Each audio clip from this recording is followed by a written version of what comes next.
মানৱ সমাজক লজ্জাজনিত কৰা এক ভয়ংকৰ ঘটনাৰ সংঘটিত হৈছে যিটো ঘটনা শুনিলে আপোনাৰ হয়তো গাৰ নোম শিয়ৰি উঠিব প্ৰথম অৱস্থাত নিজ পিতৃ মাতৃৰ লগত তৰ্কাতৰ্কি ঘৰৰ ভিতৰত মাৰধৰ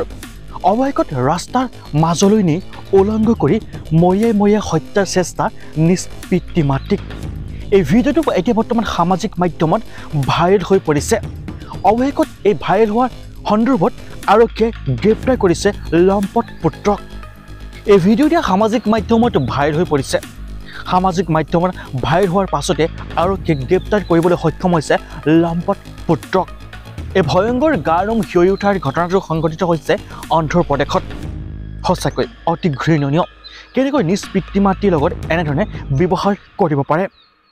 এনেধৰণৰ লোকক কঠোৰকৈ কঠোৰ শাস্তি দাবী উত্থাপন কৰিছে স্থানীয় ৰাইজে ব্যুৰ ৰিপৰ্ট নিউজ 8 আসাম